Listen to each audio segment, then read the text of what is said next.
আল্লাহর সৃষ্টি জগৎ অপরিসীম সৌন্দর্য, বৈচিত্র্য এবং নিখুঁত নকশার এক অসাধারণ উদাহরণ।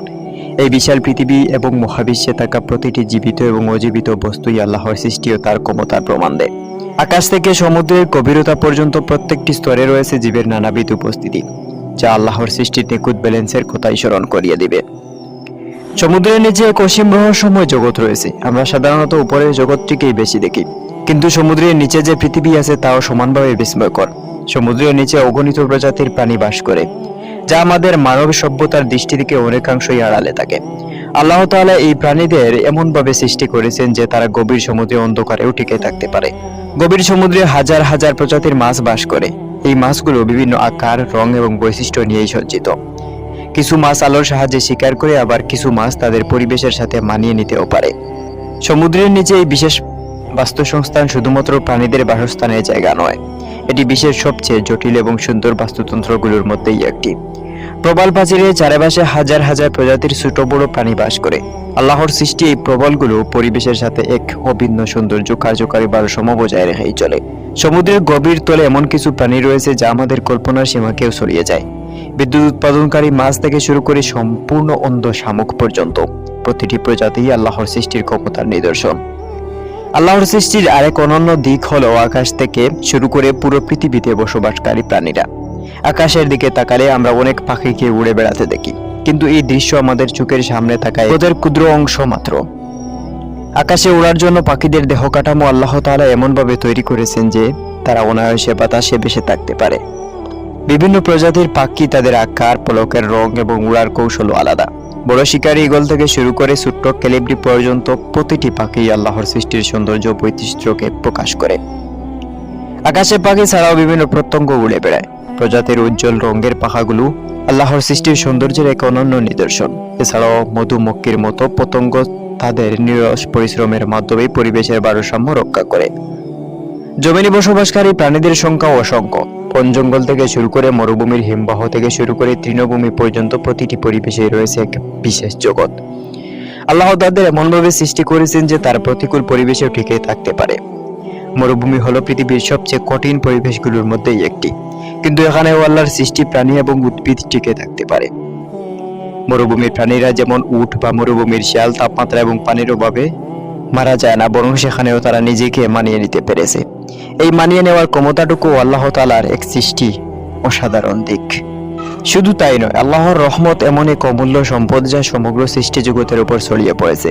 এই পৃথিবীতে মানুষের পাশাপাশি কোটি কোটি প্রাণী রয়েছে এবং প্রতিটি জীবই আল্লাহর নির্দিষ্ট পরিকল্পনার অন্তর্ভুক্ত।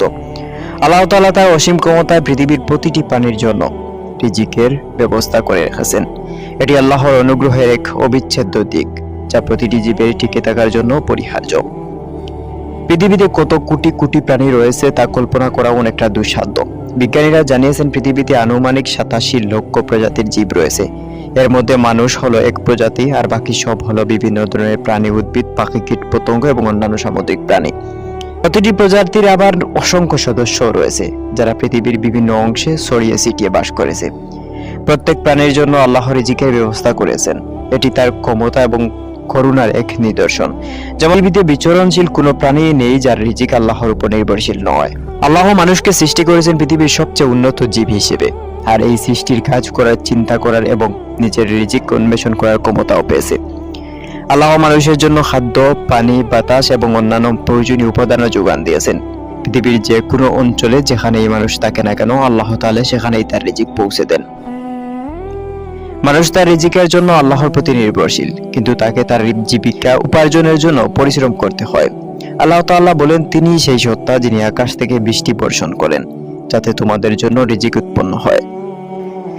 মানুষের পাশাপাশি পৃথিবীর প্রতিটি জীবের জন্য আল্লাহ নির্দিষ্ট রিজিকের ব্যবস্থা করেছেন।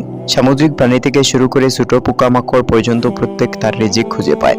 অনেক প্রাণী তাদের খাবারের জন্য দীর্ঘ পথ পাড়ি দিয়ে, আবার কিছু প্রাণী এক জায়গাতেই সংগ্রহ করে নেয়। আল্লাহর রহমত এতটাই ব্যাপক যে তিনি এমন সব প্রাণীর জন্য রিজিকের ব্যবস্থা করেছেন যাদের আমরা প্রায়ই দেখি না। যেমন গভীর সমুদ্রে থাকা মাছ বা গুহায় অন্ধকারে থাকা প্রাণীরা কিভাবে খাবার সংগ্রহ করে তা আমাদের জানা না থাকলেও আল্লাহ জানেন এবং তাদের রিজিক পৌঁছে দেন। আল্লাহর রহমতের কারণে পৃথিবীর প্রতিটি জীবের রিজিকের ব্যবস্থা এমনভাবে করা হয়েছে যে প্রকৃতির স্বাভাবিক নিয়মে সবকিছু টিকে থাকে। উদ্ভিদের সাহায্যে অক্সিজেন উৎপাদিত হয়, যা প্রাণীর শ্বাস প্রশ্বাসে কাজে লাগে। আবার প্রাণীদের নিঃসৃত কার্বন ডাই অক্সাইড উদ্ভিদের জন্য প্রয়োজনীয়। এই নিখুঁত চক্রই আল্লাহর কুদরতের প্রমাণ, যেখানে প্রতিটি সৃষ্টির জন্য একটি ভারসাম্যপূর্ণ ব্যবস্থা রাখা হয়েছে। সবশেষে আমরা বলবো, আল্লাহর রহমত এতটাই বিস্তৃত যে তিনি প্রতিটি সৃষ্টির জন্য রিজিকের ব্যবস্থা করেছেন। তার সৃষ্টির সংখ্যা অসংখ্য হলেও কারো জন্য রিজিকের অভাব হয় না। আল্লাহর এই অনন্য ব্যবস্থাপনা তারই ক্ষমতা। পৃথিবীর প্রতিটি প্রাণী আল্লাহর নির্দিষ্ট পরিকল্পনার অংশ, এবং পরিকল্পনাই প্রতিটি সৃষ্টি তার রহমতের ছায়া জীবনযাপন করে। Khaled Ahmed, news light, Bangladesh.